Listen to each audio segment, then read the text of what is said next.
बिस्मिल्लाहिर्रहमानिर्रहीम। अस्सलाम वालेकुम। Very good morning. कीअं दोस्तों? ख़ैरियत सां? मज़े में? मां बिल्कुलु ठीकु ठाक आहियां। अॼु अलाह जी वॾियूं महिरबानियूं, हिकु ॾींहुं वधीक मिलियो आहे या हिन घड़ी ताईं आहियूं पाण जो तव्हां सां मुखातिब आहियूं ऐं ज़िंदगीअ में खोड़ सारा लाहा चाढ़ा उणायूं पुणायूं थींदियूं रहनि थियूं। इन जो नालो ई ज़िंदगी आहे। ज़िंदगी में सुख बि आहिनि, दुख बि आहिनि, जफ़ाकशियूं बि आहिनि, महिनतूं बि आहिनि ऐं उन जा इनाम बि आहिनि, ख़ुशियूं बि आहिनि, बहकूं बि आहिनि, महकूं बि आहिनि।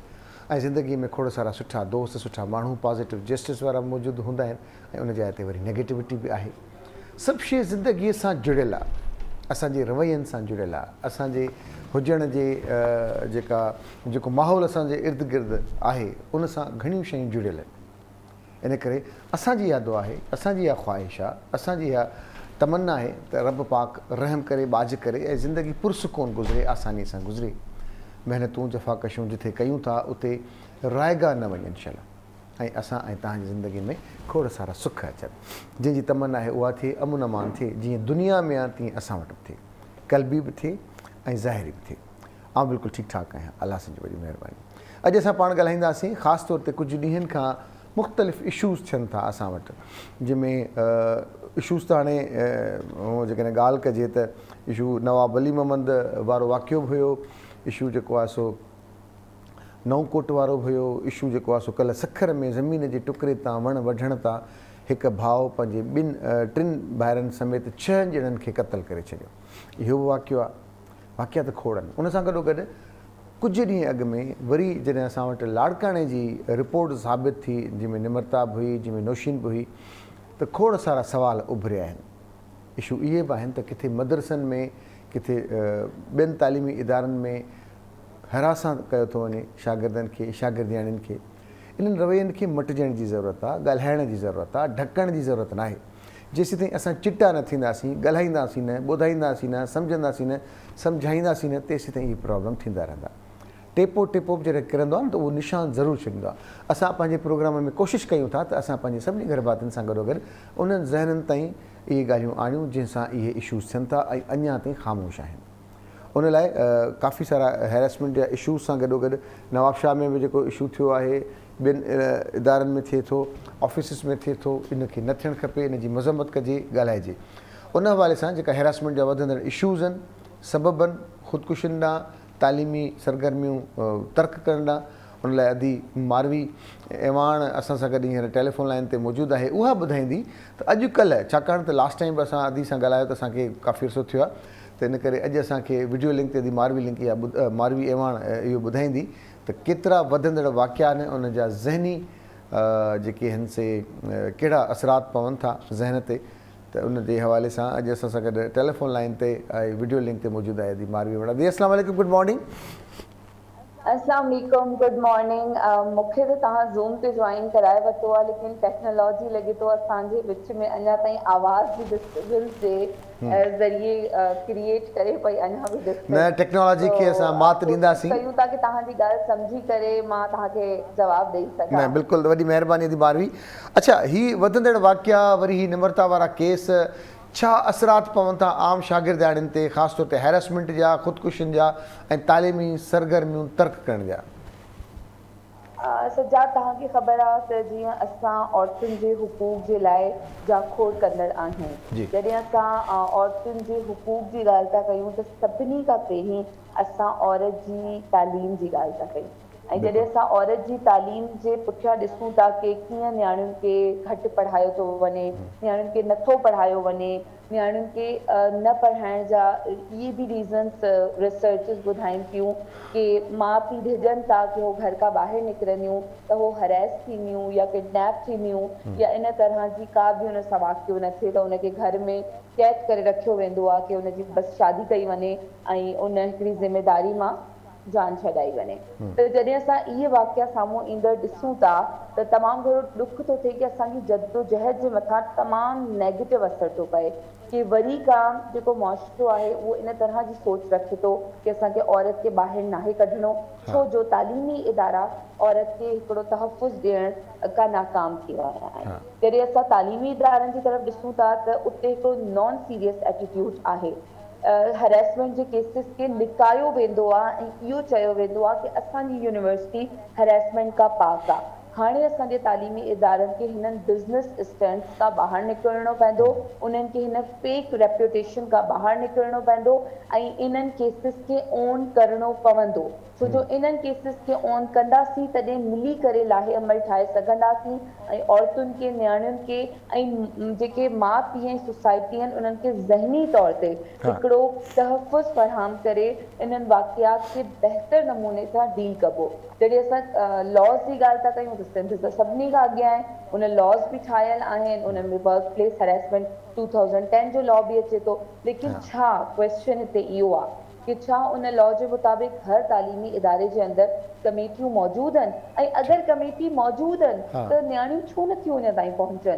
पोइ बि उहो ॿाहिरि पुलिस में रिपोर्ट कनि थियूं। जॾहिं असां तव्हांखे पंहिंजे डेटा जे मुताबिक़ ॿुधाईंदासीं, जेके त सिंध पुलिस सां हिकिड़ी नंढड़ी सी असां कोशिशि कई आहे, हिकिड़ो ब्रिज क़ाइमु कयो आहे थाणनि जे ऐं जेको आहे ऑफिसिस जे पुलिस जे विच में, आवाम जे विच में, उन जे मूजिबि 2017 खां वठी अञा ताईं 13,000 केसिस औरतुनि जा रजिस्टर थिया आहिनि, जंहिं मां 6,000 केसिस सिर्फ़ ऐं सिर्फ़ हरेसमेंट जा आहिनि। उन में नेबर हरेसमेंट बि आहे, इंस्टीट्यूशन में थींदड़ हरेसमेंट बि आहे, वर्क प्लेस ते थींदड़ हरेसमेंट बि आहे, पब्लिक प्लेस ते थींदड़ हरेसमेंट बि आहे, ऐं घरनि अंदरि थींदड़ माइटनि खां भी हरेसमेंट जो शिकार नियाणियूं थियूं आहिनि। त इन डेटा खे असां ॾिसूं था ऐं अञा बि असां इहो जेके रिपोर्ट थिया आहिनि केसिस, तमामु ॾुखिया रिपोर्ट थिया आहिनि, छो जो हिते आइडेंटिटी ॿाहिरि नथी कढी वञे, हिते हुननि खे प्रॉपर गाइडेंस थी ॾिनी वञे।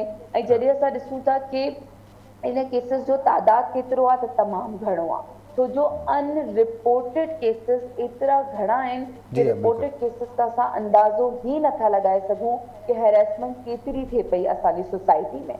ऐं जॾहिं असां इदारनि में इहे जेके बि केसिस पास्ट में आया आहिनि, तोड़े बेनज़ीर फरज़ाना जमाली जो केस हुजे, तोड़े असां वटि उहे चांडका जा केसिस हुजनि जंहिंजे अंदरि नम्रता ऐं असांजी जेकी मेडिकल जी शागिर्दियाणियूं आहिनि, आभास कयो आहे।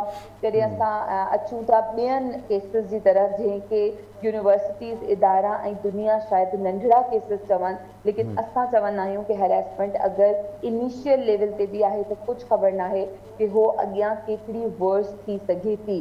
त उन्हनि केसिस जो बि अञा ताईं असांजो सिस्टम कोई इलाज न कढी सघियो आहे। अञा ताईं उन्हनि मुजरिमनि खे प्रॉपर सज़ा नाहे मिली कि हिकिड़ो इहो अहसासु क्रिएट थिए कि अगरि तव्हां सां हैरेसमेंट थिए थी, तव्हां ॿाहिरि निकिरो, तव्हांखे इंसाफ़ मिलंदो। अञा तमामु घणो कमु करण जी बहितर आहे जी ज़रूरत आहे, बहितर कमु करण जी। उन जे अंदरि इदारा पंहिंजे रोल खे बहितर नमूने सां अदा कनि।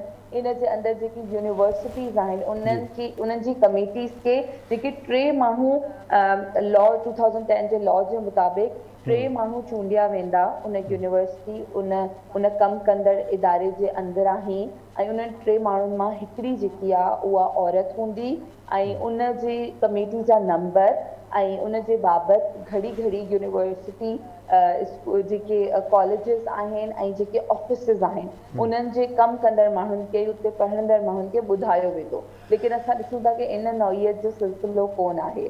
उन में अहिड़ा माण्हू आहिनि जेके एतिरा एक्टिव असांखे नथा नज़र अचनि।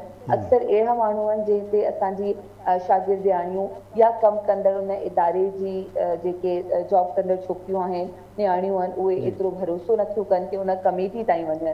पोइ चुप रहणु पसंदि थियूं कनि या त मीडिया ते अची थियूं वञनि, जॾहिं बिल्कुलु उन्हनि जी बर्दाश्त ख़तमु थी वञे। लेकिन जेकी कमेटीज़ आहिनि उन्हनि जो रिज़ल्ट नज़र ज़रूरु आयो आहे कुझु इदारनि में, जंहिंमें जेकी लॉ जे मुताबिक़ जेकी प्रॉपर सज़ाऊं ॾिनियूं वयूं आहिनि, पेनल्टीज़ आहिनि, उन में जॉब खां मुअत्तल करे छॾणु उन माण्हू खे जेको त हैरेसर आहे। त इहे केस असांजे साम्हूं रिज़ल्ट आया आहिनि, लेकिन तमामु घटि नज़र आया आहिनि। उन सां गॾोगॾु ईअं नुमाया थिया आहिनि सोसाइटी जे अंदरि, ऐं बाक़ी शायदि फाइलुनि जे अंदरि बंदि हूंदा।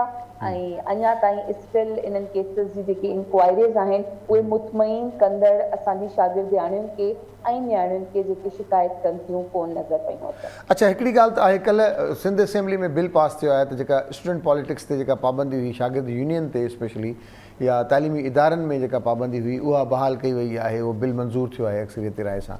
उन में हिकिड़ी ॻाल्हि सुठी त आहे, पर उन में हिकिड़ी कमेटी बि उन्हनि इहा तरजीह ॾिनी आहे त हर इंस्टीट्यूशन में उहा कमेटी थींदी जंहिंमें हैरेसमेंट बि हूंदी ऐं उन यूनियन जे कंहिं फ़र्द खे उन में शामिलु कयो वेंदो जेको ख़ासि तौर ते नियाणियुनि जी तालीम जे इदारनि में ख़ासि तौर जेका हैरेसमेंट आहे उन ते हू फोकस कंदा, नज़र में रखंदा ताकी अहिड़े क़िस्म जी शिकायतूं न अचनि। तव्हांजो छा ख़्यालु आहे त इहा मस्बत सोच आहे या इन में बि का ॿिया मक़सद हासिल थी सघनि था? अच्छा, जीअं त मां तव्हांखे चयो कि आवाज़ थोरो सम्झण में मूंखे अॼु ॾुखियाई थिए पई नेटवर्क जी वजह सां, लेकिन जेतिरो मां सम्झी आहियां त मां तव्हांखे इहो ई ॿुधाइणु चाहींदमि कि हिकु त स्टूडेंट यूनियन जे हवाले सां बैन लिफ्ट थी वियो आहे।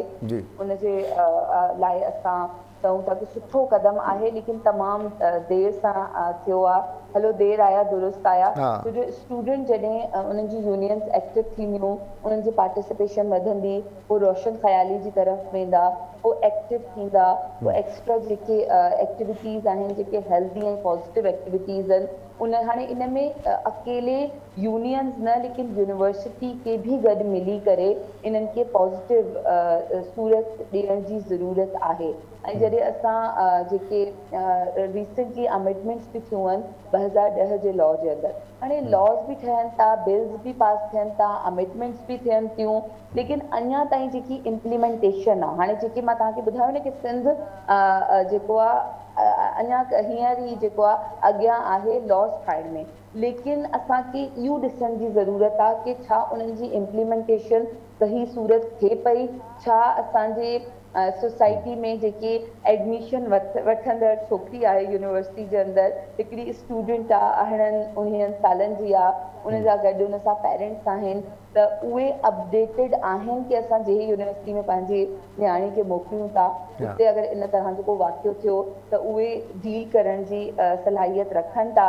ऐं अॻियां जेके असांजा जेके बि इदारा आहिनि बाक़ी सभु, उन्हनि जी ॼाण ॾियारण जे लाइ यूनिवर्सिटी केतिरा एफर्ट्स करे थी। मां तव्हांखे ॿुधाईंदी हलंदमि कि असां जो जेको बि सिलसिलो आहे इदारनि सां गॾु जेके औरतुनि ऐं ॿारनि जे हक़नि जे हवाले सां आहे, तमामु घटि यूनिवर्सिटीज़ असांखे कॉन्टेक्ट कयो आहे।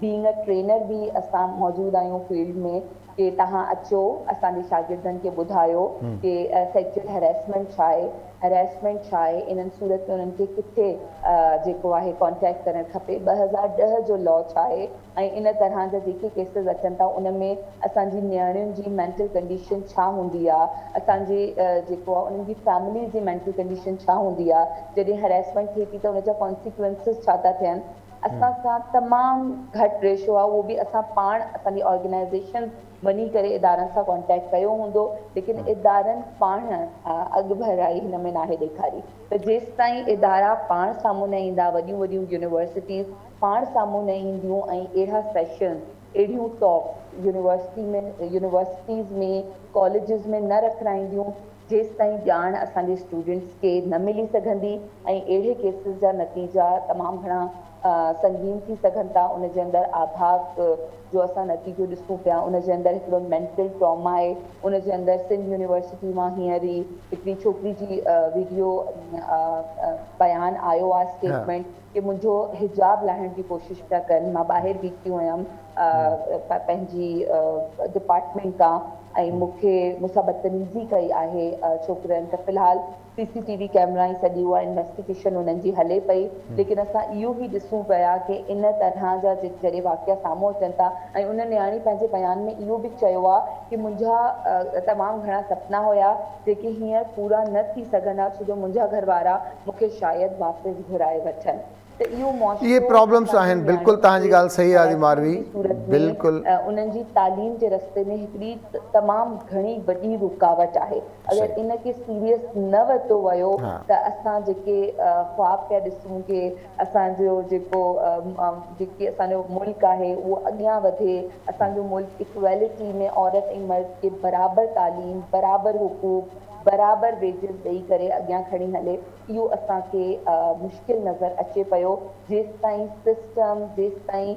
सिस्टम जी तरफ़ां एफर्ट्स, जेसि ताईं इंस्टीट्यूशन्स ओन कनि हैरेसमेंट जे केसिस खे ऐं सोसाइटी विक्टिम ब्लेमिंग बंदि करे। छो जो जॾहिं बि का नियाणी उथे थी ऐं अहिड़े हैरेसमेंट जो केस जे हवाले सां आवाज़ पंहिंजो उथारे थी त हिकिड़ा नेगेटिव अनासर असांखे नज़र अचनि था जेके हुनजे किरदार ते अटैक करण जी कोशिशि कनि था, जेके हुनजी फैमिली खे अटैक करण जी कोशिशि कनि था, जेके उन न्याणी इन सेंसिटिव केस खे इन तरीक़े सां उनजी तस्वीरुनि खे अॻियां पास करणु सोशल मीडिया ते हर जॻह ते, त उन्हनि न्याणियुनि जे लाइ अॻियां पंहिंजी ज़िंदगी गुज़ारणु थोरो मुश्किल थो थी वञे। ठीकु आहे, वॾी महिरबानी, थैंक यू वेरी मच अदी मारवी, तव्हां पंहिंजो क़ीमती वक़्तु ॾिनो असांखे, ॾाढी ज़बरदस्त ॻाल्हि कई, असांखे इन ते अमल करणु खपे। Thank you very much. Marvi एवान सां ॾाढी ज़बरदस्त कचहरी थी ऐं उन्हनि ॿुधायो त कहिड़ा कहिड़ा इशूज़ आहिनि जेके रिपोर्ट थियनि था, इन खां वधीक इशूज़ उहे आहिनि जेके रिपोर्ट ई नथा थियनि। असां वटि शागिर्दियाणियूं औरतूं ऐं जीअं जीअं सां जेको बि वाक़ियो पेश अचे थो, जेको भोॻे पियो उहो ख़ामोश बि रहे थो। इन जे करे असां वटि इशूज़ वधनि था वञनि था ऐं जेको अहिड़ा इवेंट्स क्रिएट करे थो या कार्रवाई बार बार करे थो, इन करे थो त उनखे रेज़िस्टेंस नथी मिले, ख़ामोशी थी वञे, अॻियां को इन जो को टकराव न आहे त हू सम्झे थो त आउं हाणे बहादुर ख़ान थी चुको आहियां, हाणे वधीक आउं कुझु करे सघां थो। बहरहाल उनखे उन जी कड़ी खे असां अॻियां जारी रखंदासीं। अॼु असांजे हिन प्रोग्राम में महिमान मौजूदु आहिनि जंहिंसां असांजी कचहरी थींदी ऐं ॾाढी ज़बरदस्त हवाले सां थींदी, छाकाणि त अॼु असां वटि बैलेंस क़िस्म जी शराकत आहे हिन प्रोग्राम में। त अॼु तारुफ़ कराईंदो हलां ज़बरदस्त असां वटि ह्यूमन साइकोलॉजी छा आहे, असांजा रवैया कीअं था वञनि, असां शयुनि खे परखियूं कीअं था, असां फ़ौरन जज़्बाती कीअं थियूं था, फ़ौरन रिएक्ट कीअं कयूं था, असां पाज़ छो नथा ॾियूं ॿुधण में ऐं ॻाल्हाइण में, असां छो पंहिंजे इमोशन्स ते कंट्रोल नथा करे सघूं, हिकदमि असां उबराइब जो मुज़ाहिरो करे करे जेको अंदरि में आहे उहो असां ॻाल्हाए था वञूं, उनजा अॻियां ते कहिड़ा असर पवंदा ऐं उनखां पोइ असां वटि छा मोट मिलंदी, उनजो कारण छा आहे ऐं अहिड़े क़िस्म जा रवैया उनखे कहिड़े तरीक़े सां डील कजे, तमामु सुठे तरीक़े सां असांखे ॿुधाईंदा आहिनि, सम्झाईंदा आहिनि ऐं सेखारण जी कोशिशि कंदा आहिनि। असां केतिरो सिखूं था।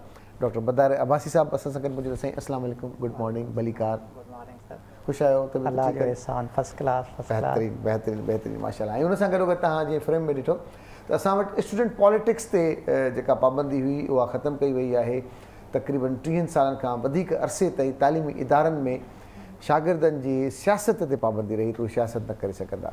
इन करे जेके नेगेटिव हुयासीं एक्टिव थी विया ऐं जेके पॉज़िटिव हुयासीं पैसिव थी विया ऐं पोइ असांखे खोड़ शयूं नज़र अचनि थियूं, तंहिंमें असांखे पढ़ियल गढ़ियल माण्हू कीअं ईंदा, कहिड़े तरीक़े सां सियासत में ईंदा, उन हवाले सां हिन पाबंदी जे खॼण सां कहिड़ा मुस्बत असरात पवंदा असांजी तालीमी इदारनि में, तालीमी यूनियन में, उन में असांखे गाइड कंदी, ॿुधाईंदी, प्रॉब्लम्स ऐं शेयरिंग कंदी।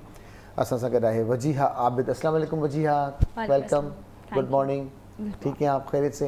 वेलकम वेलकम, ज़बरदस्त। ऐं उन सां गॾोगॾु ह्यूमन राइट्स, असांजा राइट्स कहिड़ा आहिनि ऐं ह्यूमन राइट्स जा जेके इदारा आहिनि उहे कहिड़ो कमु कनि था, उन लाइ असां सां गॾु मौजूदु आहे जेके हिन पूरे रीजन खे ॾिसनि पियूं त असांजा हक़ कहिड़ा आहिनि, असांखे ख़बर केतिरी आहे ऐं असांखे उन्हनि ताईं रसाई कीअं थींदी, उन लाइ गॾु असां सां गुफ़राना आराई साहिबा असां सां गॾु मौजूदु आहे। अस्सलाम वालेकुम, गुड मॉर्निंग मैम, कैसी हैं आप? मैं बिल्कुल ठीक। वेलकम कहते हैं हम आपको, all the way from Hyderabad आप आई हमारे पास, अच्छा लगा।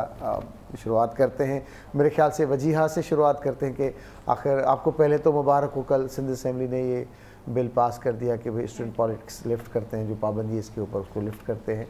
क्या फ़र्क पड़ेगा इसके होने से, क्या था इसके पाबंदी से क्या फ़र्क पड़ा, अब क्या आप देख रही क्या होगा? जी thank you so much and अस्सलाम वालेकुम। वालेकुम अस्सलाम। एंड मैं ये समझती हूँ कि 1984 के अंदर ज़िया के दौर में जब 9 फरवरी को पाबंदी लगाई गई थी, उसके बाद से 38 इयर्स का जो पीरियड रहा है हमारे पास, ये बहुत टफ़ टाइम रहा।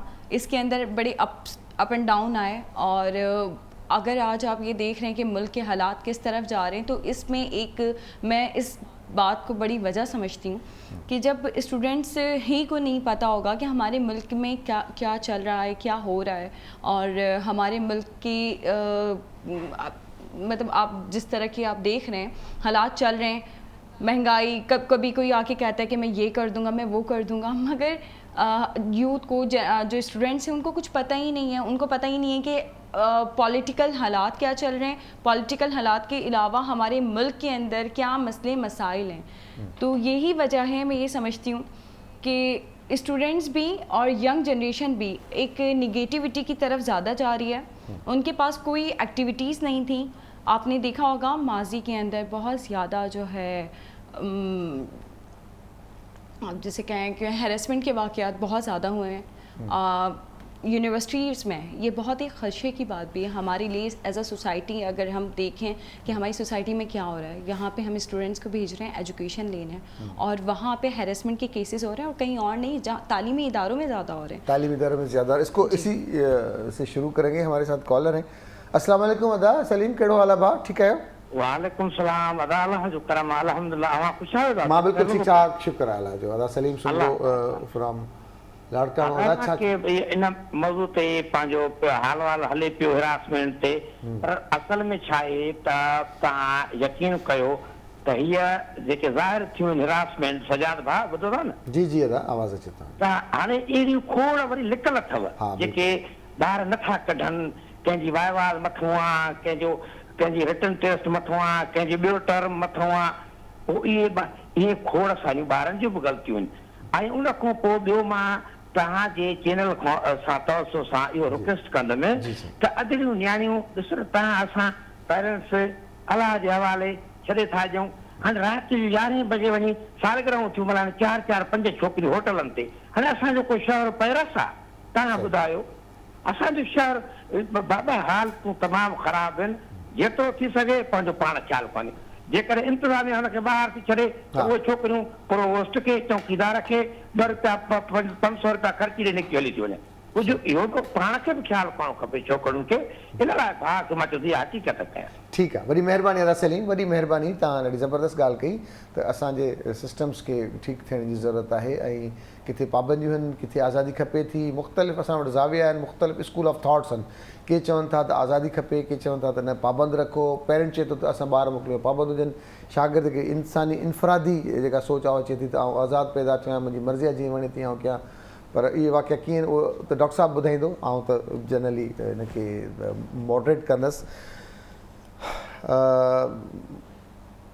अचूं था गुफराना साहब वारे, आते हैं आपके पास। ये तो पॉलिटिकल जो हैरेसमेंट है ये भी बढ़ गई। आप देख रहे हैं ज़मीनों के तकरार, ये ख़ानदानी मसले मसाइल, और ह्यूमन राइट्स की अगर बात करें तो हमें बेसिक राइट्स नहीं मिल रहे। तो आप क्या करती हैं इस हवाले से? देखिए, अगर हम राइट्स की बात करते हैं तो पाकिस्तान में जो है आपको राइट्स हमेशा जो हैं वो खुद लेने पड़ते हैं। आप अगर डेली के न्यूज़पेपर उठा के देखें और हमारी ज़िंदगी में इर्द गिर्द जो हमारे यहाँ सोसाइटी है उसमें अगर हम मुख्तलिफ़ जो तबकात हैं उनको देखें तो उसमें आपको सबसे पहले तो हमें सड़कों पे लोग नज़र आते हैं कि जी हमारे पास पीने का पानी नहीं आता। वो हमारे आप बुनियादी हकूक़ है, हक है बल्कि।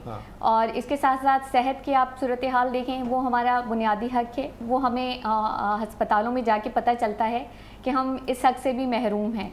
आप उनका चाहे उनकी मेडिसिन के हवाले से मसाइल हों, चाहे वहाँ डॉक्टर्स के हवाले से हों। और ख़ास तौर पे मैंने ये ऑब्ज़र्व किया है, जो हम मॉनिटर कर रहे होते हैं ह्यूमन राइट्स वॉल्यूशंस को, तो अताई डॉक्टरों की जो है जगह जगह भरमार है। और इसके लिए कुछ अरसे तो हुकूमत जागती है, उसके बाद दोबारा सो जाती है, तो वो दोबारा से बहाल होते हैं और बहुत सारी जानें जो हैं वो ज़ाया हो जाती हैं अताई डॉक्टरों की वजह से। और जहाँ पानी का, सेहत का है, इसी तरह हमारे जो कहते हैं कि एजुकेशन के जो मसाइल हैं वो भी अपनी जगह हैं कि कोविड ने बहुत सारे जो स्कूल्स हैं, चाहे वो प्राइवेट हों या सरकारी हो, तो उन पे एक गहरा असर छोड़ा है। बहुत सारे बच्चे जो हैं वो स्कूल जाने से कासिर हैं, अभी स्कूल नहीं जा पा रहे। बहुत सारी वजूहात हैं कोविड के बाद से।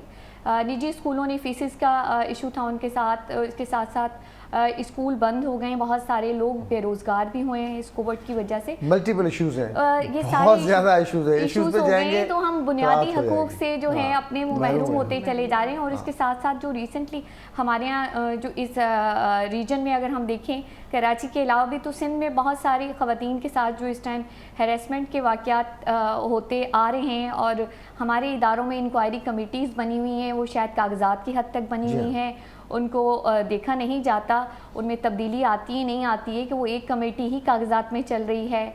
और जहाँ तक अभी जो नवाबशाह यूनिवर्सिटी का इशू आया, मेडिकल यूनिवर्सिटी की जो तलबा हैं, उस हवाले से भी कि यूनिवर्सिटी में सेमेस्टर कमेटीज़ भी बनी हुई हैं, अगर तो वो क्यों नहीं फ़ाल हैं, अगर वो क्यों नहीं सामने आई, और जो सारे इश्यूज़ चले हैं, FIR भी हुई है। इस तरह के इश्यूज़ को देखना है कि अगर कमेटीज़ बनी हुई हैं हर चीज़ के लिए तो क्यों इस तरह की चीज़ें सामने आ रही हैं। फिर अगर औरतों को कत्ल किया जा रहा है तो क्या हमारी जो इदारे हैं या पुलिस के जो इदारे हैं काम कर रहे हैं, प्रोटेक्शन सेल्स बने हुए हैं, चाहे वो एसपी ऑफिस हो या डीआईजी ऑफिस हो, आईजी ऑफिस में फैसिलिटेशन सेंटर्स हैं हमारे यहाँ मौजूद हैं पुलिस के, और इदारों के जो हैं लीगल एड के हवाले से भी फैसिलिटेट कर रहे हैं आवाम को, और सरकारी हों या निजी इदारे, तो उनका जो है एक वो देखा जाए कि उनकी कारकर्दगी कैसी है। तो आपको बहुत सारे जो मेरी तरफ जो आते हैं केसेस या मुझ तक लोग पहुंचते हैं या मेरा अपना जो उनसे रहता है एक कम्युनिकेशन सोसाइटी से, तो ये चीज़ें मैंने देखी हैं कि बहुत सारी जगहों पे गैप्स हैं जहाँ हमें पुलिस को बहुत ज़्यादा जो है सेंसिटाइज भी करना है, उनकी तरबियत भी करनी है और उनको बताना भी है कि देखिए अब सोसाइटी को चेंज हम ही लोगों ने मिलके करना है, वैसे तो चेंज नहीं आ सकता ना। अगर हम ये सोच के जॉब करें कि मैंने तो जाना है और मुझे सरकारी नौकरी मिली है, सुबह को जाऊंगा शाम को आऊंगा, मुझे तो तनख्वाह चाय पी के आऊंगा, सुबह को जाऊंगा चाय पी के गप्पे मार के वापस आऊंगा, मेरे अपने हिस्से का क्या काम है, मेरे तो ये सारी चीज़ें काउंट होती हैं और जो है हमें सबको मिलके ही इन चीज़ों को दुरुस्त करना है, बाहर से लोग नहीं आएंगे। और आपने कहा कि हमारा इंटरनेशनल क्या ह्यूमन राइट्स क्या है, तो इंटरनेशनल जब भी कोई रिपोर्ट होती है, चाहे ह्यूमन राइट्स कमीशन की जो सालाना रिपोर्ट जारी होती है या ओवरऑल जो हमारे यहाँ जो भी कमीशंस रिपोर्ट देते हैं या बाहर से हमें विज़िट करते हैं, तो उनको हमारे यहाँ ह्यूमन राइट्स वायलेशन जो हैं वो बड़े पैमाने पे मिलती हैं, क्योंकि हम मिनॉरिटीज़ को के जो इश्यूज़ देखते हैं कि उनकी लड़कियों को कन्वर्ट किया जा रहा है कि आप मतलब, और उन लड़कियों को कन्वर्ट करते हैं जिनकी एज कम होती है ख़ास तौर पे, तो बहुत सारे लोग सवालात करते हैं। बिल्कुल, मिनॉरिटीज़ के साथ वैसे भी डिस्क्रिमिनेशन है। डॉक्टर साहब बताएंगे, आप हमारे सारे जो प्रॉब्लम्स आ रहे हैं डॉक्टर साहब के पास सुन रहे हैं, गौर से सुन रहे हैं, कॉल लेते हैं, फिर हम चलते हैं डॉक्टर साहब के पास, इसका हल क्या है। अस्सलाम वालेकुम, good morning. Hello, call disconnect थी वई। डॉक्टर साहब मुख़्तलिफ़ शयूं ॾिसो था तव्हां सोसाइटी में अचनि थियूं, किथे हैरेसमेंट आहे, किथे हक़ आहिनि, किथे आज़ादी आहे, किथे जेको कॉलर आहिनि उन्हनि जा पंहिंजा ज़ाविया आहिनि, पेरेंट्स जा अलॻि आहिनि, शागिर्दनि जा अलॻि आहिनि, छा इशूज़ आहिनि, तव्हां हिननि पूरे प्रॉब्लम्स खे तव्हां कीअं जज कंदा आहियो? असल में इशू त आहिनि पंहिंजी जॻह ते, ऐं इशू सॼी दुनिया में आहिनि, जिते जिते इंसानु आहे उते इहे इशूज़ आहिनि। पहिरीं ॻाल्हि त इहा आहे, पोइ किथे घटि किथे वधीक। हिकु त पर्सपेक्टिव इहो आहे त बाबा हीउ मसइलो थियो आहे, हिन खे हीअं हल कजे, ठीकु आहे। हीउ हिरासमेंट जो वाक़ियो थियो आहे, कमेटी हुजे, कमेटी छा पई करे, हे न पियो करे, कानून छा पियो करे, हिकिड़ो त इहो पर्सपेक्टिव आहे, ठीकु आहे। ऐं उन में सभ खां वॾो किरदारु रियासत जो हूंदो आहे। रियासत जेतिरी कानून ते हलंदी, कानून त ठहियल आहिनि, जिते किथे कानून ठहियल आहिनि, पाकिस्तान में बि, सिंध में बि कानून ठहियल आहिनि, हिरासमेंट जा सभु कानून अथव पंहिंजी जॻह ते, पर उन ते अमल केतिरो थो थिए उहो हिकिड़ो वॾो सुवालु आहे। ऐं उहो सॼो रियासत जो कमु हूंदो आहे त उन ते अमल दरामद कराए। क़ौम जो आवाम जो कहिड़ो हूंदो आहे त उन ते प्रेशर विझे त बाबा हे करे, ठीकु आहे, हीअ शइ छो नथी थिए, हीअं छो नथी थिए। स्टूडेंट्स जो, ॿियनि माण्हुनि जो जेके सोशल वर्क कनि था, ह्यूमन राइट्स वारा आहिनि, ॿिया इहे प्रेशर ग्रुप आहिनि जेके स्टेट खे चवंदा त तव्हां हीअं कयो, हीअ पाण कुझु नथा करे सघनि, असां कुझु नथा करे सघूं। हिकु ॻाल्हि त इहा आहे, पर डीपर पर्सपेक्टिव में ॾिसूं असां त इहो थिए छो थो, ईअं आहे छो। बेसिकली इहो हिकिड़ो केस त भई हीउ थियो आहे, हीउ वरी थिए थो, वरी हुते थो थिए, हुते जेको आहे सो माण्हू खे मारियो थो वञे, हुते असमदरी कई थी वञे, हुते ख़ुदकशी थी थिए, ठीकु आहे। इहो थिए छो थो, इन जो बेसिकली तालिक़ु आहे इंसान जे पंहिंजे जेको माइंड सेट आहे उन सां, जेको स्टेट ऑफ माइंड आहे उन सां। मां मिसाल तौरु पीस लाइ, पीस कंहिंखे नथो घुरिजे, पीस हुजणु खपे, सॼी दुनिया में पीस हुजणु खपे। मां बैनर खयूं, पीस कमेटी जो मेंबर आहियां, बैनर खयूं, प्रेस क्लब ॼाड़ो बीठो आहियां, दुनिया पीस खपे, ठीकु, बट मां पाण खे ॾिसां त मां अंदरि केतिरो पीसफुल आहियां।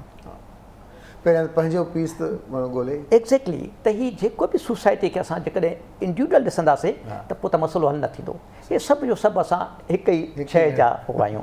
हिते कॉल वठूं था, उनखे करे थी कंटिन्यू कयूं था, काफ़ी देरि खां थी। सीमा इक़बाल असां सां लाइन ते मौजूदु आहिनि, होल्ड ते आहे। अस्सलाम वालेकुम, गुड मॉर्निंग आदि सीमा इक़बाल। वालेकुम सलाम, क्या हाल है? खुश हैं? मां बिल्कुल ठीक ठाक, फर्स्ट क्लास, हैप्पी, शुक्र अल्हम्दुलिल्लाह रब्बिल आलमीन। बार बजे ठीक है? बिल्कुल बिल्कुल बिल्कुल। तव्हां ॿुधायो दी, तव्हां ठीकु आहियो? अल्लाह जो करम बिल्कुलु तव्हां ज़बरदस्त गेस्ट घुराया आहिनि असांखे मजबूरन फोन करणी पइजी वई है ना, बिल्कुलु ईअं आहे डॉक्टर साहब हॉट टॉपिक्स एॾा करंटली जेके हलनि पिया जी तव्हांखे बिल्कुलु ईअं आहे। त मां डॉक्टर साहब खे सलाम कंदी सां असांखे मदा बदल वालेकुम सलाम अदी, कीअं आहियो दादा, ठीकु आहियो? ख़ैर अदी, बिल्कुलु। तव्हां ॿुधायो? अल्लाह जो शुक्र आहे, तव्हां हमेशह सुठा प्रोग्राम ऐं सुठा टॉपिक जे ॻाल्हाईंदा आहियो ऐं तव्हां यकीन करो तव्हांजी काफ़ी शयुनि खे फॉलो करे न काफ़ी मसइलनि खे हल बि कयो आहे। एंगर इशू मूं वारो त माशा मुंहिंजे ॿारनि वारो थोरो कंट्रोल थी वियो आहे, अल्लाह जो शुक्र आहे। महिरबानी। न तव्हांजी गाइडलाइन हूंदी आहे न, तव्हां सुठा ॾींदा आहियो। बाक़ी तव्हांजी वरी ॻाल्हि आहे का सभु ॼणा मिली हैरेसमेंट आहे, मां इनसिक्योरिटी वधी वई आहे, स्पेशली गर्ल्स जी ॿाहिरि निकिरनि। ॾिसो असां ऐं सिंपली हिकड़ी ॻाल्हि चऊं, असांखे पेरेंट्स जेके हूंदा आहिनि पंहिंजे ॿारनि खे त हर को चाहींदो आहे त असां सुठे नमूने पाले वॾो कयूं, लेकिन जेके उन्हनि खे असां ॿियनि जे हवाले था कयूं, जीअं इदारनि में हॉस्टल्स में या उन्हनि स्कूल्स में जिते कुझु ज़्यादा मॉडर्न बि माण्हू आहिनि, त कुझु पाण मिसमैच हूंदा आहिनि। पोइ पंहिंजी जेका ॾिसणो पवंदो आहे बैकग्राउंड में असां कीअं आहियूं, लेकिन हू उन शइ खे फॉलो कंदा आहिनि। जीअं उनखे नयूं शयूं एडॉप्ट कंदा, ॿार खे हिकिड़ो हूंदो आहे न क्रेज़ी हूंदा आहिनि या इच्छा हूंदी आहे ॿारनि में हिकिड़ी हूंदी आहे त असां हर शइ सिखूं नहीं, पोइ इहो न आहे सोचंदा त का ग़लति बि आहे या का सही आहे। हाणे जीअं हिन मैडम ॻाल्हायो पई त हॉस्टल्स मां छोकिरियूं वञनि थियूं ख़र्ची ॾेई ॾींहं थियूं वञनि, उनखे सलीम साहब ॻाल्हायूं त ॾिसो इहे असांजा ग़लतियूं न, असां उन्हनि छोकिरियुनि खां इन्हनि छोकिरियुनि ते पाबंदी हुजी पैसा न ॾियनि, माण्हू त पैसा जेके असांजा वर्कर्स आहिनि उन्हनि खे न ॾियनि त पोइ इहो न थियणी चाहिए इदारनि में बि। लेकिन हाणे इहे त शयूं कंट्रोल थी सघंदियूं, अलाए छो असांजे वॾनि इदारनि में करप्शन था, जीअं त नंढा नंढा इदारा आहिनि या हॉस्टल्स आहिनि या स्कूल्स आहिनि। चाहे ॾिसो न ड्रग्स जेके आहिनि, तव्हां हर स्कूल में और लेवल्स में वञो या छा 9th छोकिरा नंढा नंढा ड्रग्स वठनि था, सिगरेट्स पीअनि था, ऐं स्कूल वारनि खे ख़बर बि आहे लेकिन कोन थो थिए, कोन थिए खतरनाक कोन थो थिए। ऐं हीअं नंढनि ॿारनि सां जेके थियनि था फ्रस्ट्रेशन आहे, हे जेके माण्हू जेके अॼुकल्ह असां वटि रिसोर्सिस घटिजी वियल आहिनि ऐं असां चाहियूं त सभु शयूं असां वटि हुजनि, उन शइ खे ग्रेप करण लाइ माण्हू ईअं कनि था जो हर शइ माना वठणु चाहिनि, हासिलु करणु चाहिनि था, पोइ चाहे उहा लीगल हुजे चाहे इलीगल हुजे। पोइ हाणे उनखे जेका जेकी शयूं माण्हू लालच में या वॾी शयुनि खे वॉन्ट कंदो अलाए कंहिंजे जॾहिं उहो चवंदो त पोइ लाज़ हुननि जा नुक़सानात बि आहिनि इलाही सारा। थैंक यू अदी, थैंक यू ऋषि मेघवाल, वॾी महिरबानी। ॾाढे सुठे इशू ते तव्हां अगरि कंहिं ॻाल्हि तव्हां सां मुखातिब हुयूं त तव्हां ई जवाबु ॾींदा।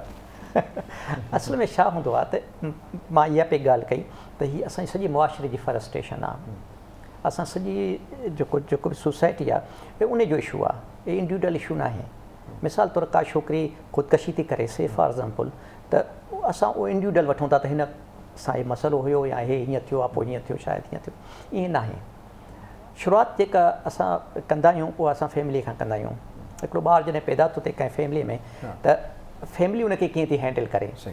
असांजो इशू इहो हूंदो आहे त असांजो ॿारु जेको आहे पढ़े, डिग्री वठे, पैसा कमाए, ऊची जॻह ते पहुचे, ठीकु आहे, असांजो हूंदो ई मोटिव इहो आहे, ठीकु आहे। पोइ असांजा ॿार जा जेके ॿिया पहलू हूंदा आहिनि, ज़िंदगीअ जा जेके ॿिया पहलू हूंदा आहिनि, असां उन में उनजी तरबियत न करे सघंदा आहियूं। हिकिड़े ई पासे असां उनखे डोड़ाईंदा आहियूं, बाबा भॼ डुक, हीअ हिकिड़ी डोड़ आहे, तोखे नंबर 1 अचिणो आहे, ठीकु आहे, ग्रेड छो घटि आहिनि, हे हीअं छो नथो थिए, हीअं छो नथो थिए, हिकु त ॻाल्हि इहा। त जेको पेरेंटिंग आहे दैट्स द बेसिक थिंग, तव्हांजी पेरेंटिंग कीअं थी थिए। अच्छा, हाणे पेरेंटिंग में प्रॉब्लम इहो आहे त असांजो ॿारु असांजे पेरेंट्स लाइ हिकिड़ो इहो सम्झो त पज़ेशन आहे, रांदीको आहे, असां उनखे पिया हलायूं, हिते ग़लती थी थिए। इन करे ॿार में जेको सेल्फ कॉन्फिडेंस आहे, जॾहिं उहो मुआशिरे में वञे थो, ॿारु घिटीअ में वञे, ॿारु प्लेग्राउंड में वञे, स्कूल में वञे, कॉलेज वञे, त उनजो उहो कॉन्फिडेंस नथो रहे। असां उनखे जेको आहे पज़ेशन वांगुरु असां उनखे ऑब्जेक्ट करे हलायूं था, हीअं न कर, हूअं कर, हे छो थो करे, हीअं छो नथो करे, हे छो थो करे, ग्रेड छो घटि थी, उन सां ईअं छो, ईअं असां उनखे हलायूं था। त असांखे पहिरियों सम्झणु खपे, असांखे पहिरियों इहो सम्झणु खपे त जेको ॿारु हिन धरतीअ ते अचे थो उहो बेसिकली हिकिड़ी सेपरेट एंटिटी आहे, उहा असांजी पज़ेशन न आहे, असांजो ऑब्जेक्ट न आहे जंहिंखे असां शो अप करे ॾेखारियूं माण्हुनि खे त बाबा हे मुंहिंजो पुटु या मुंहिंजी धीउ। असां उनखे छा था कयूं, असां मां हमेशह माण्हुनि खे चवंदो आहियां त we are privileged, parents are privileged के ॿारु तव्हांजे थ्रू हिन धरतीअ ते अचे थो, बसि। हाणे तव्हांजो कमु कहिड़ो आहे, तव्हांजो कमु इहो आहे त हुनखे तव्हां नर्चर कयो। नर्चर जो मतिलबु आहे त हुन में पोटेंशियल ग्रो करण जो पंहिंजो आहे, नेचर ख़ुदा उन जे अंदरि हिकिड़ो पोटेंशियल विधो आहे ग्रो करण जो, सही, ठीकु आहे। पेरेंट्स जो कमु इहो आहे त हुनखे अहिड़ा एटमॉस्फेयर ॾे जंहिंमें हू सुहिणे नमूने ग्रो करे सघे पंहिंजे पोटेंशियल जे हिसाब सां, मुंहिंजे पोटेंशियल जे हिसाब सां न। हाणे जेकॾहिं उन खे मिसाल तौरु पोटेंशियल आहे क्रिकेट थियण जो, से फॉर एग्ज़ाम्पल क्रिकेटर थियण जो, मां चवां त तूं त DC थी, तूं त CSS कर, तूं त डॉक्टर थी, तूं त इंजीनियर थी, तूं त लॉयर थी, ठीकु, हिकु त ॻाल्हि इहा। नंबर ॿियो इहो आहे त पेरेंट्स खे पेरेंटिंग असांखे अचे करणु नथी, ईमानदारी ॻाल्हि त इहा आहे, मेन प्रॉब्लम इहो आहे, ठीकु आहे। असां सम्झूं था ॿार पैदा कयोसीं, हाणे हुनखे असां ख़र्चु ॾिनोसीं, असां हुनखे पालियोसीं, हुनखे मानी ॾिनीसीं, हुनखे छत ॾिनीसीं, असां हुनखे गाॾी ॾिनीसीं, असांखे ट्यूशन ॾिनोसीं, फलाणो ॾिनोसीं, बसि असांजो कमु ख़तमु। नो, ठीकु, असली कमु आहे त पेरेंट्स पंहिंजे बच्चे खे क्वालिटी टाइम नॉट टाइम। मुझे काफ़ी पेरेंट्स चवंदा आहिनि साईं हम तो बहुत अपने बच्चों को टाइम देते हैं सर, हम तो उनके साथ रहते हैं। मैंने कहा उनके साथ रहते तो हैं, लेकिन उनके साथ करते क्या है? फिर वो चुप हो जाते हैं। मां चवंदो आहियां त बाबा तव्हां हुन जा दोस्त ठहो, फ्रेंड जो मतिलबु इहो आहे, मिसाल फ्रेंड जो मतिलबु इहो न आहे त फ्रेंड कॾहिं कंहिंखे हिदायत ॾींदो, असां हिदायतूं कंदा वठंदासीं, हीअं न कर, हूअं छो थो करे, हुते छो थो वठे, हे कपिड़ा छो पाता थी, हे कीअं करे थो, हे मोबाइल ते छो वेठो आहे। This is not parenting. Parenting is के you are friend with your child. Friend जो मतिलबु आहे त हर शइ ओपन। हू जॾहिं स्कूल में मूंसां का ज़्यादती थिए थी, हू ॿाहिरि को मसइलो थिए थो त हू तव्हां खां शेयर करे ओपनली। हा, सही। कॉल वठो था। अस्सलाम वालेकुम, गुड मॉर्निंग।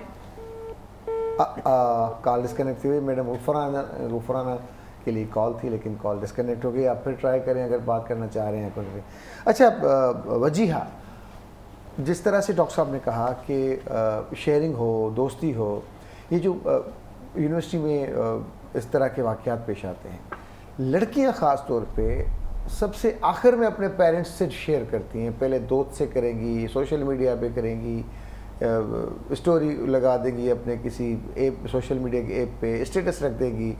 मेरे पेरेंट को जिसको समझना है वो समझ जाए कि मैं किन हालात से गुजर रही हूँ, खुल के नहीं बात करेगी। इसकी वजूहात क्या हैं आपकी नज़र में? मैं ये समझती हूँ क्योंकि मैं ख़ुद एक यंग जनरेशन से बिलोंग करती हूँ, हमारे पेरेंट्स के दरमियान एक बहुत बड़ा जो है गैप आ गया है। कुछ पेरेंट्स, कुछ उसमें से ऐसे हैं जो अभी उन चीज़ों को वक्त के साथ साथ अंडरस्टैंड करते हैं, बच्चों से क्वेश्चंस करते हैं। अगर बच्चे नहीं बता रहे हैं, जैसे अगर मैं अपनी वालदा को नहीं बता रही हूँ कि मैं पूरा दिन मैंने क्या किया, मैं किससे मिली, मैंने क्या, ये चीज़ें डिस्कस करने से, आपकी शेयरिंग करने से आपकी अंडरस्टैंडिंग डेवलप होती है। मैं ये समझती हूँ अगर हम अपने घर में ही बेस्ट फ्रेंड अपने मदर और पेरेंट्स को ढूंढेंगे, हमें बाहर जाने की ज़रूरत नहीं पड़ेगी।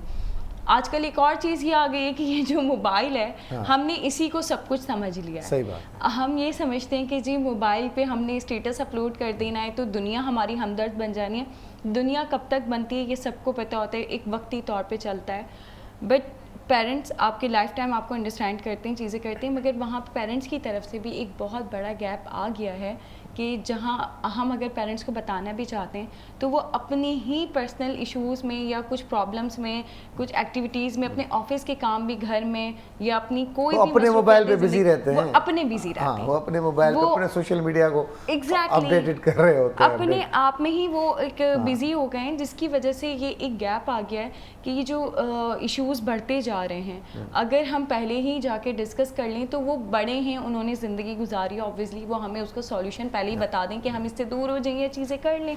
मगर होता क्या है कि जब पानी सर से गुजर जाता है तब हमें याद आता है कि अब तो कोई ऑप्शन बचता नहीं है। मेरे अच्छे बहुत बड़े अफसर दोस्त हैं, उसने कहा कि मेरे वालिद मुझे मना करते थे मोबाइल से, कि मोबाइल जब भी आते हो तुम अपनी ड्यूटी से जो कि सारा दिन मोबाइल पे ये हो। बोला वो रिटायर हो गए, सारा कुछ अब हमें डांटना शुरू कर दिया। हमने उनको टच मोबाइल सिखा दिया जी। अब हम जाते हैं तो बोलते हैं बाबा हमसे भी बात कर लिया करो। बोलता नहीं बेटा मेरे काम की ऐसी चीजें जबरदस्त है। बोला बाबा हमसे बात नहीं करते हम बाबा के पास एक्चुअली हुआ यही है। हर फर्द को उन्होंने बिजी कर दिया। कॉलर है हमारे साथ में आते हैं। अस्सलाम वालेकुम, गुड मॉर्निंग।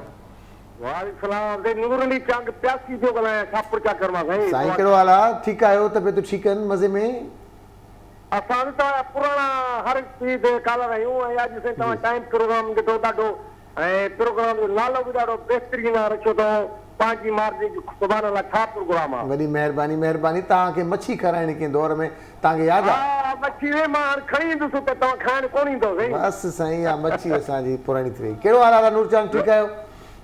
हा को सवाल को कुझु शेयर करियो ॾाढो बहितरीन तव्हांजो प्रोग्राम हले थो, वेलकम चवंदा असां महिमान खे। महिरबानी महिरबानी अदा नूर। ॿियो को सवाल अहिड़ो तव्हां पुछणु चाहियो, ॻाल्हाइणु चाहियो? ॾाढो बहितरीन सवाल आहे मूं वटि त साईं अॼुकल्ह ऐं तव्हांखे ॿुधायां नियाणियुनि सां त वॾो ज़ुल्म आहे, ॿाराड़ी औरत सां तमामु वॾो ज़ुल्म आहे। छा कर वीचारियूं नियाणियूं त पढ़ण लाइ वञण जो त तंग थी वियो कॉलेजनि में हॉस्टलनि में। मां आराई सां आराई भेण खां इहो पुछंदुसि तव्हां इन ते ॻाल्हायो। अबाज साहिबु ॾाढो बहितरीन ॻाल्हायो, ॾाढी ख़ुशी थी उनजी, ॾाढो नॉलेज मिलियो असांखे। ऐं मां टिनि जे लाइ हिकिड़ो शेर बि रखियो आहे तव्हांजे लाइ साईं। साईं वाह वाह वाह वाह। पहिरियों सवाल पुछो पोइ शेर। सवाल इहो आहे त असांजे ॿाराड़ी औरत सां वॾो ज़ुल्म आहे साईं। इहो मां हिन खां सवाल पुछंदुसि, शेर ॿुधाईंदुसि, पोइ तव्हां मूंखे जवाबु ॾिजो सर। ज़रूरु। सवाल इहो आहे त सोन सवाया सुपरी चोरिया न तिरनि, मेखूं जिन जूं मन अंदरि चोरिया न चुरनि, ते पिरियूं कीअं विसरनि जिन खे सांझो साथ है। वाह सी वाह, वाह सी वाह, बड़ी मेहरबानी बड़ी मेहरबानी। मुझे ये कॉल सुन के हमारे बहुत पुराने बहुत ज़बरदस्त कॉलर हैं, एक खुशी तो हुई लेकिन दुख बहुत हुआ। दुख ये हुआ कि ये जो आवाज़ आ रही है ना कि हम हमारी औरतें कहाँ जाएं, ये तालीमी इदारों में, ये हॉस्टल्स में, ये जो बीज बोया जा रहा है पेरेंट्स के इसमें, जो छोटे छोटे शहरों में, ये बड़ा ख़तरनाक साबित होगा आगे चल के। जिसने सोचा था बच्चों को पढ़ाने के लिए सारी चीज़ें, इनको आप कैसे देख रही हैं इन तमाम चीज़ों को? बिल्कुल मैं आपकी बात से इत्तेफाक करती हूँ कि जो बच्चियाँ हमारे यहाँ गांव से आती हैं पढ़ने के लिए, शहर की यूनिवर्सिटीज़ में आती हैं या दूर दराज इलाकों से आती हैं, चाहे वो सिंध हो या सिंध के अलावा भी हमारा पाकिस्तान का कोई भी हिस्सा हो, जब इस तरह के केसेस होते हैं तो उसका असर जो है हमारे पूरे मुल्क पे पड़ता है इस चीज़ का। बिल्कुल, तो इस तरह से मैं देखती हूँ कि आने वाले वक्त में हम जितने ज़्यादा इदारे बना रहे हैं, जितने ज़्यादा हम लोग सिविल सोसाइटी जो है या लोग पढ़ लिख गए हैं वो अपने तौर पे अवेयरनेस दे रहे हैं लोगों को आसपास अपनी सोसाइटी में, ये हमारे लिए एक बड़ा चैलेंज है इस टाइम में सबके लिए। मैंने कहा कि ये किसी एक फ़र्द का काम नहीं, हमें मिलजुल के इस पे काम करना है कि ऐसा नहीं है कि बच्चियाँ जो हैं सभी जगह पे हैरेस होंगी। हाँ, जहाँ जहाँ पे ये इश्यूज़ आ रहे हैं उनको आइडेंटिफाई, चूँकि वो होती जा रही हैं वो जगहें, हमें वहाँ फोकस करना होगा, हमें मिलजुल के उस पे काम करना होगा। चूँकि ह्यूमन राइट्स जो है वो किसी भी इशू पे फैक्ट फाइंडिंग करती है, हक़ाइक़ को जानती है और उसके मुताबिक जो रिपोर्ट देती है उसमें उन चीज़ों को बताया जाता है कि इसमें ये चीज़ें हैं, यहाँ पे गैप्स थे या कमी थी, हमने ये आइडेंटिफाई किया है, इन गैप्स को हम किस तरह फिल कर सकते हैं। तो इन इश्यूज़ को लेके हमारा जो है हमारा HRCP का एक मिशन होता है, फैक्ट फाइंडिंग मिशन होता है, जो मुख्तलिफ जब केसेस होते हैं तो उनको बाकायदा केस टू केस मतलब देखा जाता है, फैक्ट फाइंडिंग की जाती है। इन इश्यूज़ पे हमारा जो है ह्यूमन राइट्स कमीशन का जो मिशन है वो बिल्कुल फैक्ट फाइंडिंग करेगा और हक़ाइक़ को सामने लाएगा इन चीज़ों को, और हम बेहतरी की तरफ इंशाल्लाह जाएंगे। और तो मिल गया मिनिस्ट्री को, लेकिन अब काम होते हुए नज़र आ जाए तो और ज़्यादा जी बिल्कुल, वो ये है कि ये जो है बड़ा तकलीफ देह है हमारे लिए कि हमारी बच्चियाँ जब सड़कों पे आती हैं और बैठती हैं, एहतजाज करती हैं, चाहे उनका कत्ल हो, कत्ल के लिए भी मैं कहूँगी कि औरतों को तो बिल्कुल इस तरह से समझ लिया है कि आप जाते हैं मार के आ जाते हैं। फिर फॉलो अप जब कर रहे होते हैं, केसेस को देख रहे होते हैं, तो हैरत ये होती है कि वज़ीरा छच्चर का केस एक मिसाल है कि वो अभी तक डिसाइड नहीं हो पाया कि वो मुल्ज़िमान जो हैं जिन पर इल्ज़ाम भी है या साबित भी हो चुका है, वो भी अभी तक जो हैं वो इसमें है कि जी वो जी मतलब अभी तक उनको ये हो सकता है कि किसी टाइम रिलीज़ हो जाएं, उनको जो है उनकी फैमिली को धमकियां दी जाती हैं। इसी तरह से जो और मुख्तलिफ़ केसेस हैं, हमारे यहाँ कुर्रतुल-ऐन का केस था जो बहुत ज़्यादा हाईलाइट हुआ, उसमें भी ये कहा गया कि आखिर में जाके ये होगा कि यहाँ इनका फ़ैसला होगा और ये हमारे यहाँ जो ज़ाहिरा शयूं थियनि पियूं थींदियूं आहिनि, सभिनी दुनिया में थींदियूं आहिनि, पर उनजा हल ॻोल्हबा आहिनि। त आउं हिकु दफ़ो ॿीहर हलंदुसि डॉक्टर बदर अब्बासी साहिब ॾांहुं पुछंदासीं, सर इशूज़ आहिनि, हल छा आहे, असांखे हल ॿुधायो। मूं अर्ज़ु कयो न त हिकु त हल आहे रियासत जे ठीकु आहे वटि, त जेके कानून उन्हनि में ठहियल आहिनि उन ते अमल दरामद सही थिए। पर हाणे रियासत छा हूंदी आहे? रियासत माण्हुनि ते मुश्तमिल हूंदी आहे। माण्हू कहिड़ा? इहे असांजी सोसाइटीअ जा माण्हू आहिनि जेके वॾा ऑफिसर बि थियनि था, पॉलिटिशियन बि थियनि था, या जिन वटि पावर आहे, जेके कानून ठाहिनि था, जेके अदालतूं हलाइनि था, इहे सभु असां ई आहियूं। असांजी सोसाइटी मां वञनि था त बेसिकली ही जेको असां चऊं था त फलाणो या टीरो या फलाणे माण्हू ते असां हथु खणो या फलाणी शइ थी थिए या फलाणो शइ थी थिए, बेसिकली इहो सही सोसाइटीअ जो क़सूरु आहे, इंडिविजुअल क़सूरु न आहे। इन सोसाइटीअ मां जुड़ी थो अचां। मिसाल तौरु मां डॉक्टर आहियां, ठीकु आहे, मूंखे इहो विधो थो वञे ज़हन में त पोइ तूं वॾो कंसल्टेंट थींदे, ठीकु, पोइ तूं पैसा कमाईंदे, पोइ तूं वॾी गाॾी वठंदे, पोइ तूं वॾो घरु वठंदे, ठीकु आहे। हाणे इन लाइ त मां नॉर्मल प्रैक्टिस बि कंदुसि, मेल प्रैक्टिस बि कंदुसि, ठीकु आहे। पोइ चवंदा डॉक्टर त ख़राबु आहे, ठीकु आहे, डॉक्टर खे त फ़रिश्तो थियणु खपे, डॉक्टर त मसीहा हुजणु खपे।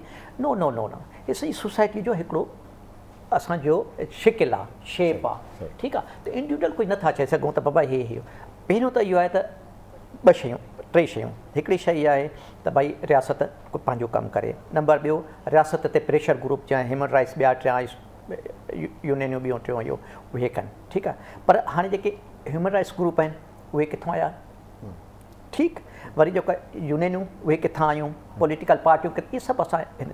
त मुंहिंजो बेसिक इहो आहे त असल में इहा आहे असांजे जेका नंढे जेका तरबियत थिए थी सोसाइटीअ में, उन जो हिकिड़ो रिफ्लेक्शन आहे, ठीकु आहे। त जेकॾहिं मां जी इहा तरबियत थियल आहे त मां वॾो डॉक्टर थियां, मां पैसा कमाया, मां माण्हू खे फुरियां, पैसा कमाया माण्हू मूंखे फुरियां, कंपनी वारनि सां मुंहिंजी कमीशन हुजे, मुंहिंजे एक्सरे वारनि सां बि कमीशन हुजे मुंहिंजे लाइ, त पोइ मां उअं ई थींदुसि, ठीकु आहे। पोइ माण्हू त बेसिकली सॼो मसइलो आहे इंडिविजुअल तव्हांजे अंदरि जेको आहे उहो ॿाहिरि फैलिबो। जेकर तव्हांजे अंदरि सुठाई आहे त उहो ॿाहिरि सुठाई फैलिबी, अंदरि पीस आहे त उहो हितां फुटंदो। जेकॾहिं मां चवां मां कंहिंसां लव थो कयां पर मां पाण सां लव नथो कयां, मुंहिंजे अंदरि लव ई न आहे त मां लव ॾींदुसि किथे, ठीकु आहे। जेकॾहिं मां चवां थो पीस थिए, अमुन थिए, पर मुंहिंजे अंदरि पंहिंजो पीस न आहे, मां घर में जहिड़ो कई थो वेठा, ठीकु आहे, ज़ाल ते रोब रखां थो, पंहिंजे ॿारनि ते रोब रखां थो, उन्हनि खे चङी तरह जेका राइस नथो ॾियां, ऐं मां ॿाहिरि जेको आहे सो बैनर खणी बीठो आहियां, ठीकु आहे, त पीस खपे। इहो जोक आहे असल में। त बेसिकली असांजो इहो हूंदो आहे त बाबा तव्हां इंडिविजुअल इहे सभु शयूं थियणु खपनि, कानून बि हलणु खपे, माण्हुनि खे सदाऊं बि ॾियणु खपनि, जेके जेके शयूं थियनि थियूं उन्हनि खे सुधारणु बि खपे, प्रेशर ग्रुप बि हुजणु खपनि। पर दुनिया में जेको पीस ईंदो उहो पीस इंडिविजुअल बेसिस ते, जेकॾहिं उहो पीसफुल माण्हू आहे त उतां फुटंदो। तव्हां अमेरिका में ॾिसो, आए ॾींहुं स्कूलनि में जेका माण्हू मारिया था वञनि, रस्तनि ते माण्हू मारिया, उते त कानून बि आहे, उते सभु कुझु आहे, पोइ बि थिए थो। त बेसिकली इहो सॼी जो सॼो असांजे इंसान ज़ात जो हिकिड़ो अलमियो आहे।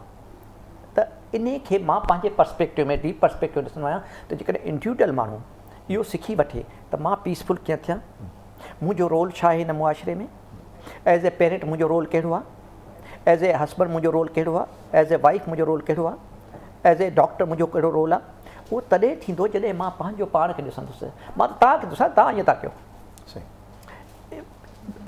बेबी कह रही है, वजिया कह रही है कि ये ऐसे हो रहा है, ये वैसे हो रहा है, बहन कह रही है कि ऐसे हो रहा है, ऐसे मैं कह रहा हूँ हाँ ऐसे हो रहा है। कभी हमने कॾहिं असां पंहिंजो पाण खे ॾिठो आहे, उहे मां चवां सिग्नल तोड़नि था, माण्हू चवंदा यार कमीशन खाइनि था, कॾहिं मां पाण खे ॾिठो आहे त मां छा आहियां। ऐं इंडिविजुअल बेसिस ते मां पाण चवंदुसि त जेकॾहिं मां पंहिंजो पाण खे न ॾिसंदुसि पीस न ईंदो, पाण ते खे ठीकु न कंदुसि, कुझु न थियण वारो आहे। हिकु ॻाल्हि इहा। ॿियो इहो आहे त सोसाइटी में जेके शयूं थियनि थियूं उन में मुंहिंजो रोल कहिड़ो थो ठहे। हिकिड़ा असांजा दोस्त ईअं ड्राइंग रूमनि में कचहरियूं कयूं, ठीकु आहे, हो बि ख़राबु आहे, हो बि ख़राबु आहे, हीअं बि थिए थो, हूअं बि थिए थो, घर वेठा हुआ चांहियूं पीअंदा, ॾाढो जेका कड़े बाड़े खाए ॾाढो कचहरियूं कयूं, अस्सलाम वालेकुम। मां चवंदा त जंहिं शइ ते तव्हां ॻाल्हायो, जंहिं शइ ते ॻाल्हायो उन ते तव्हां हिकिड़ो त ॻाल्हायो, ज़रूरु ॻाल्हायो, ऐं उन में तव्हांजो रोल कहिड़ो थो ठहे, ठीकु आहे। हिन खे ठीकु करण लाइ डॉक्टर बदर जो रोल कहिड़ो थो ठहे, ठीकु आहे। हाणे डॉक्टर बदर जो रोल आहे ई कोन, मां रुॻो आङुरी खणंदो वतां, ईअं मुआशिरो ठीकु न थींदो। त मां अचां थो वधीक पेरेंटिंग ते, त बेसिक किथां शुरू थी थिए, पेरेंटिंग खां। हाणे पेरेंटिंग में असां छा था कयूं, पेरेंटिंग में असां छा था कयूं त असां पंहिंजे बचे खे जेके असांजा ख़्वाब आहिनि, असांजूं जेके ख़्वाहिशूं आहिनि, असांजूं जेके महरूमियूं आहिनि, असांजूं जेके घटितायूं इंफीरियरिटियूं आहिनि, उहे असां पंहिंजे बचे में नथा ॾिसणु चाहियूं, असां उनखे ठीकु करणु था चाहियूं, ठीकु। पर हू त सेपरेट एंटिटी आहे, हुनखे त ख़ुदा ताला अलॻि पैदा कयो। हाणे मां जेकॾहिं सुभाणे डॉक्टर न थी सघियुसि, मुंहिंजो पुटु डॉक्टर थिए, मुंहिंजो पुटु इंजीनियर थिए, मुंहिंजो पुटु फलाणो थिए, पोइ असां मुआशिरे में इहे ई पैदा कंदा जेके इंजीनियर डॉक्टर हलूं था, जेको इहो मुआशिरो हले थो। पर जेकॾहिं असां उनखे सभु पासा ॾियूं, ऐं उहो तॾहिं थींदो जॾहिं असांखे क्वालिटी टाइम ॾींदासीं, असां हुनजा दोस्त थींदासीं। ईअं बि न आहे त हू जेको जेको करे A to B अचे असांखे ॿुधाए मां हीअं कयो मां हीअं कयो नो नो नो नो इहो डिपेंडेंसी आहे न ॿुधाए पर असां हुनजा एतिरा क्लोज़ दोस्त हुजूं त हुन सां जेकॾहिं का घटि वधाई थिए थी त हू फ्रीली अचे असां सां शेयर करे ऐं क्वालिटी टाइम जो मतिलबु इहो आहे त तव्हांजी बराबरी क्वालिटी जो मतिलबु आहे बराबरी हिकु जहिड़ा ठीकु आहे माना तव्हां हुन में को दोस्तनि में दोस्त नसीहत कंदो छा न सही ॻाल्हि आहे दोस्त सही ॻाल्हि आहे ठीकु आहे इन करे थिए छा थो त पेरेंट्स जॾहिं पंहिंजे बचे खे क्वालिटी टाइम नथा ॾियनि दोस्त नथा रखनि हो हुन सां उहो टाइम नथा ॾियनि त पोइ हो जिते हुनखे लव थो मिले जिते हुनखे क्वालिटी टाइम थो मिले पोइ उहो जेको हुनखे सेखारे सही पोइ असां चऊं था त हे ईअं छो थियो हीअ छोकिरी ईअं छो थी छोकिरी मर्द प्रॉब्लम हिते आहे सही क्या पैगाम होगा आपका देखने वालों के लिए मेरा यही होगा कि सबसे पहले तो आज़ादी सबका हक है और आज 48 साल बाद जब हम आज़ाद हुए हैं रिहा हुए हैं बस मैं तो ये कहूँगी तो उस पर मैं सिंध गवर्नमेंट को क्रेडिट दूंगी चेयरमैन बिलावल को क्रेडिट दूंगी इस बात का कि सिर्फ सूबाई सिंध के अंदर ये स्टेप उठाया गया इतना बोल्ड स्टेप तो इंशाल्लाह ताला हमारी यही कोशिश है कि कोई वायलेंस इस तरह का क्रिएट ना हो जिन बुनियादों पर पहले पाबंदियाँ लगी थी हमारी वही कोशिश है और मैं ये समझती हूँ कि ये आज़ाद होने के बाद तलबा की जो बहाली हुई है इस पर इंशाल्लाह ताला जो बढ़ते हुए केसेस थे अब हमें एक प्लेटफॉर्म मिला है हम वहाँ पे आवाज़ रेज़ कर सकते हैं हम उनके राइट्स पे आवाज़ उठा सकते हैं और हमारे पास एक स्टूडेंट्स के पास एक एक्टिविटी आई है उनको पता होगा इंशाल्लाह कि इन फ्यूचर हमारे पास ये पता है कि पॉलिटिक्स में हो क्या रहा है और यही पढ़ी लिखी आवाम जब पढ़े लिखे हुक्मरान बनेंगे तो मैं ये समझती हूँ इंशाल्लाह आने वाला कल पाकिस्तान का बहुत बेहतरीन होगा इंशाल्लाह। थैंक यू गुफराना साहिबा। जी मैं ये कहना चाहूँगी कि पाकिस्तान में जब तक जस्टिस किसी भी जगह पे जस्टिस जो है वो ज़्यादा अहम है अगर इदारे नज़र आएंगे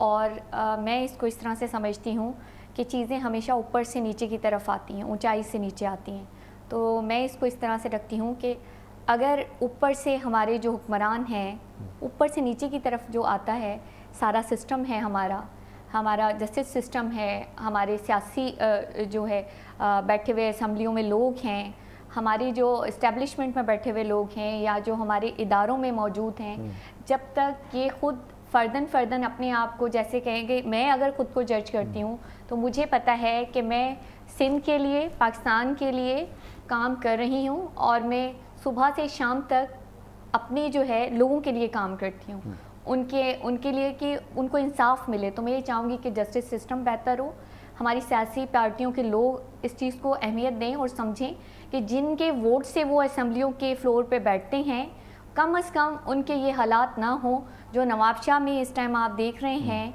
कि वो इतने दिन से सड़क पे रख के लाशों को एहतजाज कर रहे हैं वो हमारे मुंह पे एक समझे तमाचा है कि हमारे सिंध में हमारा सिंध किस तरफ जा रहा है सही हमें इसको बेहतर करने की ज़रूरत है। Thank you very much Gufrana साहब आपका thank you very much Wajiha आपका thank you very much doctor साहब अगेन नो वर्ड्स ऐं असां हमेशह इहो चाहींदा आहियूं त असांखे छा खपे असांखे खपे अॻे खे छा खपे इहो हिकिड़ो वॾो सुवालु आहे हिकिड़ो किस्सो आहे आख़िर हिकिड़ो मिंट आउं ज़रूरु वठंदुसि टाइम मूंखे जेको मिलियो आहे उन में आहे त हिकिड़ो कंहिं तोतो पे ख़रीद कयो हुनखे शौक़ु हुजे तोतो गानी वारो तोतो ॾाढो ख़ूबसूरत तोतो वठणु वियो जॾहिं तोतो चई तोतो घणे जो आहे चई 20,000 रुपए जो चई 20,000 रुपया चई छो 20,000 रुपया चई ॾाढो सुठो ॻाल्हाईंदो आहे बहितरीनु ॻाल्हाईंदो आहे अच्छा तोतो मूंखे ॾे तोतो वठी वियो ॿिए ॾींहं ते वियो चई तोतो त ॻाल्हाए कोन्ह थो चई तूं हिनखे कहिड़े हंधि रखियो आहे चई मूं हिनखे हिकिड़े घर जो ॾियारो आहे हुन में रखियो आहे चई हिनखे ख़ूबसूरत पिंजरे में रखंदे त पोइ ॻाल्हाईंदो चवंदा हा यार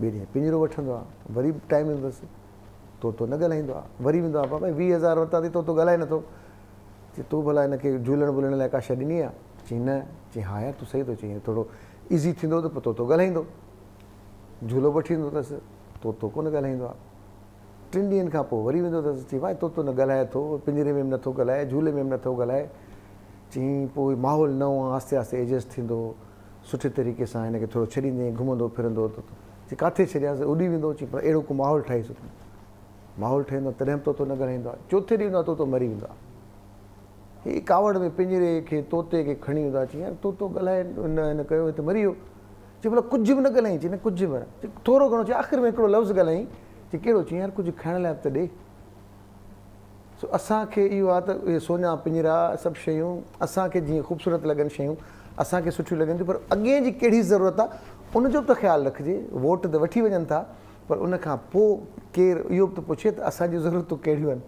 इन करे हिक ॿिए जो ख़्यालु रखणु तमामु ज़रूरी आहे। पंहिंजे मेज़बान सजाद सुहा खे ॾींदा इजाज़त।